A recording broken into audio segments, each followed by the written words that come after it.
Donc voilà, on m'a demandé un peu de parler de mon parcours. Alors mon parcours, il est assez courant finalement. J'ai fait une école de commerce à Nantes qui s'appelle toujours d'ailleurs Audencia. Voilà. Et puis après, j'ai fait un diplôme aussi avec l'école d'ingénieur centrale Nantes. Voilà, pour commencer un peu à pointer du doigt tout ce qui est l'entrepreneuriat et une certaine forme d'ingénierie. Après ça, je suis parti bosser à Paris. Je travaillais dans des groupes comme L'Oréal et j'étais notamment dans la partie marketing. Marketing, développement, etc. J'ai aussi fait du consulting. Et globalement, je vais m'arrêter là sur mon parcours professionnel, simplement parce que l'essentiel a été dit. Quand j'étais là-bas, j'ai réalisé que j'étais pas épanoui. Tout simplement, ça me plaisait pas plus que ça. Notamment la partie. Enfin, j'étais dans des boîtes qui étaient très belles en soi, mais ça me correspondait pas. J'avais besoin de plus d'autonomie. J'avais besoin tout simplement d'avoir des projets qui seraient un peu plus à moi, où je pourrais aller le matin au travail avec une volonté qui n'était pas celle que j'avais à ce moment-là. Du coup, j'ai commencé à penser à l'entrepreneuriat. En commençant à penser à l'entrepreneuriat, j'ai fréquenté ces cercles-là, et notamment l'entrepreneuriat dans le web. Et pour moi, ça a été une révélation, parce qu'en fait, ils ont quelque chose que j'avais pas du tout dans les métiers que je faisais avant, c'était la rapidité. Dans l'entrepreneuriat ou dans la création, dans les boîtes où j'ai pu être, etc., tout prenait du temps à faire entre une prise de décision et le lancement de quelque chose. On pouvait passer 6 mois sur un produit parce qu'il fallait le concevoir, le créer, etc., faire des maquettes et tout. Dans le web, ils étaient capables de lancer des boîtes en 3 jours. Et moi, j'étais vachement jaloux de ça. Et enfin, c'était quelque chose auquel je voulais participer. J'adorais cette maniabilité, cette flexibilité qu'ils avaient dans leur métier. Sauf que j'avais pas de connaissances. Et là, on m'a parlé un mec qui a un peu été le déclic, qui m'a fait dire que je voulais partir dans l'entrepreneuriat dans le web. Ce mec, c'est Peter Levels. Alors Peter Levels, juste en 3 mots, son parcours, c'est que ce gars, il s'est dit, quand on, quand on est dans entrepreneur, il y a toujours un peu les mêmes problèmes récurrents. L'un d'eux, c'est qu'on va jamais au bout des choses. On a plein d'idées. Un entrepreneur, il a 1000 idées à la seconde, il en a tout le temps, sauf il va jamais jusqu'au bout. Au final, il y en a très peu qui aboutissent. Un autre, c'est qu'il a peur de l'échec. Donc ça aussi, ça crée ce problème-là. Et ça mène au fait qu'il se rend compte qu'il y a un problème entre l'idée qu'il a eue et la réalité. Parce que lui, il conçoit, il a une idée, mais sauf que quand il s'approche d'un développeur, un développeur web, donc, il y a un problème dans la réalité technique, c'est pas possible. Mais Peter Levels, lui, il s'est dit, bon voilà, il y a ces problèmes-là, sauf que lui, déjà, il était développeur web, donc il n'avait pas ce problème d'avoir cette réalité technique, parce qu'il était capable de concevoir dès le début quelque chose qui était faisable. Il s'est dit, bon voilà, une année, c'est 12 mois, donc je vais aller à contre-pied de ces problèmes-là, de ne pas aller au bout des choses. Je vais mettre une contrainte qui est que je vais créer une boîte par mois pendant un an. Je vais créer 12 boîtes. Et donc il a créé 12 boîtes, donc numériques, web. Et du coup voilà, il s'est dit on va aller vite, on va les faire. Et moi je trouvais ça absolument génial d'avoir la possibilité d'avoir une idée, de la créer aussi rapidement. Et donc il a créé des boîtes comme des choses qui s'appellent Play My Box, GoFuckingDolt, Tubalitics, par exemple. Il y en a une que j'aime beaucoup, c'est GoFuckingDolt. C'est une boîte où il a créé un site web, en fait, du coup, on peut challenger les gens de faire ce qu'ils disent toujours qu'ils vont faire. Par exemple, je sais pas pour vous, mais moi, j'ai des potes qui me disent, oui, cette année, je me mets à faire du sport. Dans 3 mois, je fais le tour des 2 ponts. Vous savez, là, Chaban jusqu'au pont de Pierre. Enfin, moi, je sais que par exemple, ça, j'en suis incapable. Ça fait 8 kilomètres. Je crache mes poumons au bout de 3, donc je sais que j'en suis pas capable. J'ai plein de potes qui sont comme moi, mais qui disent qu'ils vont le faire. Mais sur ce site-là, on peut les challenger, leur dire écoute, devant tout le monde, je te challenge de faire ce que tu as dit que tu vas faire. Sinon, tu paies 100 balles. Et les mecs se challenge comme ça. Et ça marche très bien, son site. Ça a fait un effet de buzz. C'est passé dans tous les journaux américains. Et sa boîte, comme ça, il l'a créée en 3 jours de code. Et elle fonctionne. Il en a créé d'autres comme ça. Comme Nomad List, qui permet d'avoir un peu tous les hotspots Wi-Fi dans le monde où on peut travailler en tant que nomade numérique, parce qu'un truc qui est génial quand on est dans le web, c'est que finalement, dès qu'on a du Wi-Fi et un ordinateur portable, notre bureau il peut être n'importe où. Et ça, c'est un truc auquel j'aspirais, donc j'ai voulu partir dans l'entrepreneuriat web. J'avais plein d'idées, sauf que moi, comme je vous l'ai dit, ma formation à la base, elle est comme plutôt commerciale, et on va pas se mentir, je pipe rien au web. Hein. J'avais des connaissances, mais en termes techniques, j'étais loin de savoir développer, concevoir en architecture logicielle, back-end, quoi que ce soit. On pouvait faire un peu de front avec des outils comme WordPress, mais enfin, ça cassait pas trop pattes dans un canard. Et du coup, je me suis dit, bon voilà, j'ai besoin d'apprendre ça, j'ai besoin d'apprendre comment vraiment pouvoir avoir l'autonomie, moi, en tant qu'entrepreneur, de développer ce que j'ai envie d'apprendre, sauf que j'avais fait 6 ans d'études. je me sentais pas repartir dans un cycle de 3, 4, 5 ans pour partir pour être développeur web. Et du coup, j'ai voulu faire une formation pour apprendre très rapidement toute la praticité, tout ce dont j'avais besoin pour avoir les outils rapides pour développer en toute autonomie mon propre site web, mais en version costaud. Et là, j'ai rencontré les frères Paillard. Les frères Paillard, c'est Boris et Romain Paillard. Ils ont fondé à Paris le Wagon. Le Wagon, ils l'ont monté à peu près à ce moment-là, quand je commençais à me mettre dans ce mood-là. Et du coup, le Wagon, aujourd'hui, j'ai monté à Bordeaux. C'est un bootcamp en fait, c'est un bootcamp pour apprendre la programmation web et c'est ça que j'ai voulu faire pour moi-même devenir développeur.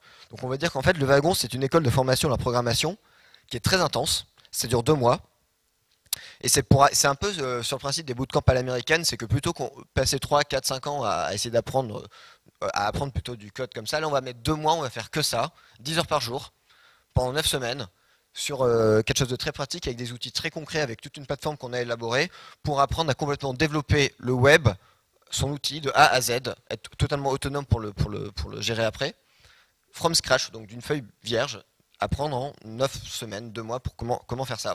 Donc moi c'est quelque chose que j'ai fait à Paris, et j'ai dû aller à Paris parce que ça n'existait pas à Bordeaux.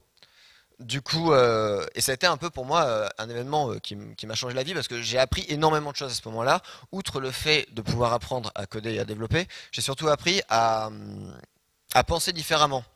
C'est-à-dire que ma vision d'entrepreneur a changé parce que j'avais la connaissance technique de savoir. Enfin, en gros, je savais si la vision que j'avais était réaliste ou pas sur un plan technique. Ce que j'avais absolument pas avant. Avant, je pouvais me dire, tiens, on va faire ça.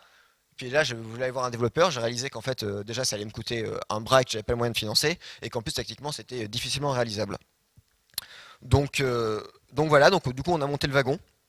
Donc le Wagon, cette formation qui apporte surtout un savoir-faire technique pour que les entrepreneurs puissent vraiment aller au bout de leur projet.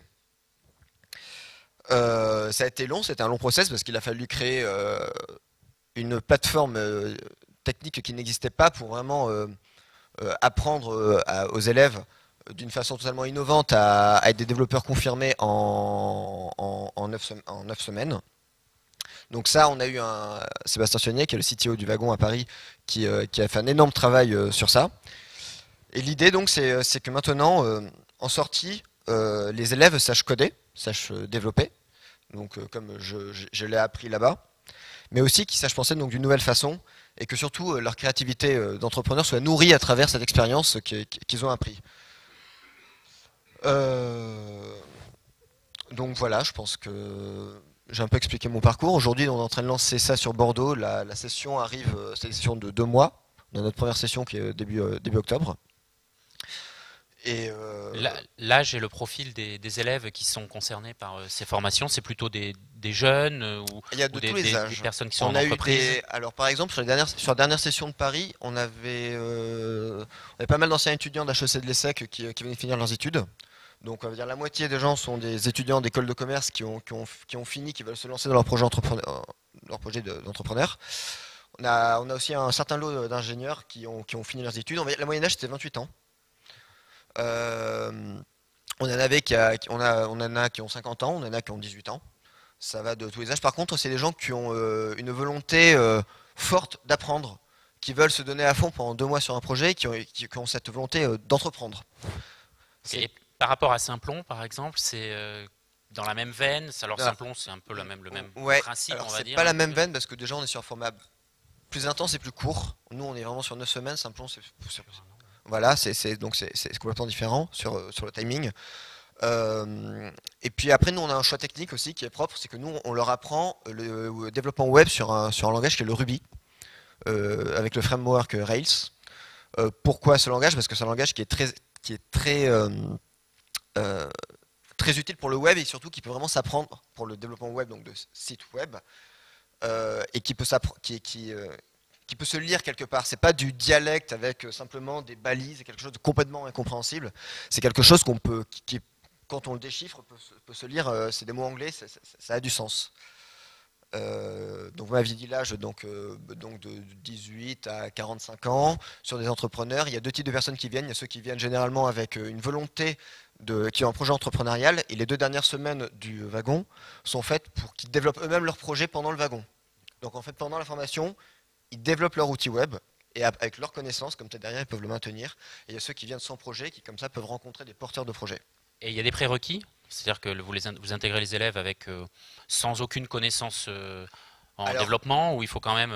Il existe énormément de formations en ligne, même moi j'en avais fait avant, et le problème des formations en ligne, c'est que déjà, c'est difficile de se motiver seul.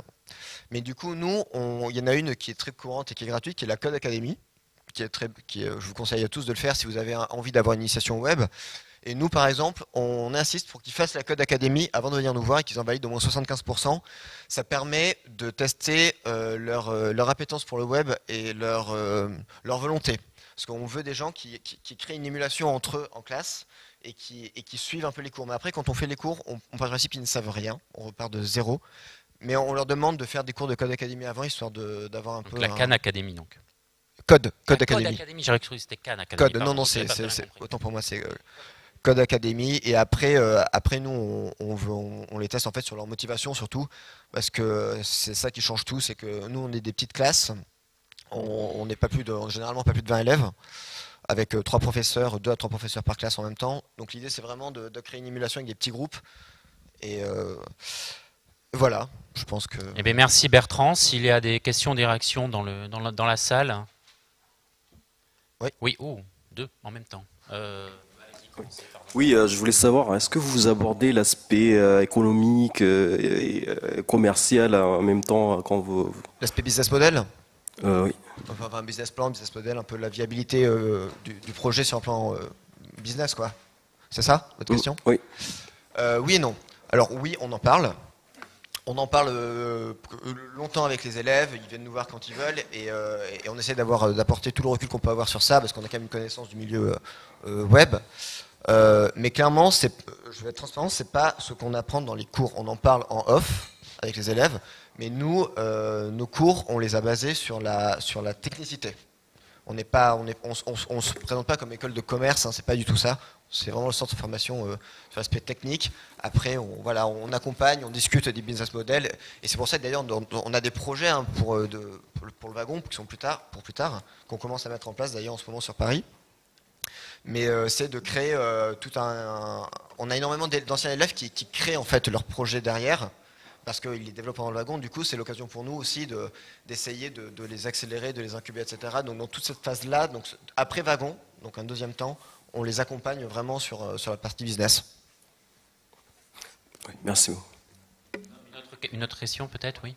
Allumez votre micro, voilà. Moi j'aurais juste une question en fait d'un point de vue pécunier en fait. Oui. Parce qu'une formation en numérique en règle générale ça coûte assez cher enfin de ce que j'ai vu. Ouais. Et vous voulez savoir combien ça coûte? Voilà exactement. 4 500 €. Voilà. Je te remercie. Pour 9 semaines. Pour 9 semaines, exactement. Et est-ce que c'est éligible justement à un certain nombre de dispositifs d'aide et d'accompagnement Ouais, on est centre pour de des demandeurs formation. d'emploi, pour des gens des publics de l'insertion? Alors nous en fait on est centre de formation sur Paris, là on est en train de faire les démarches pour que ce soit donc sur la démarche pour Bordeaux que ce le soit également. Donc à partir de là il y a les OCD, OCPA, je mélange dans les noms. Les OPCA, OPCA. Oui, OPCA, merci. qui sont acceptés, ce genre de choses. Après on en reparle sur la façon dont c'est mis en place, etc. Sur les échelonnements, merci, de paiement, etc. Mais oui, c'est des choses qui sont faites. D'accord, il peut y avoir une prise en charge partielle effectivement de la formation par des dispositifs institutionnels, notamment région, Pôle emploi, enfin un certain nombre d'acteurs comme ça qui sont susceptibles d'aider. Voilà, faut jamais que ce soit un frein, quoi, ça. Très bien, merci beaucoup. Merci Bertrand. Je vous en prie. Merci.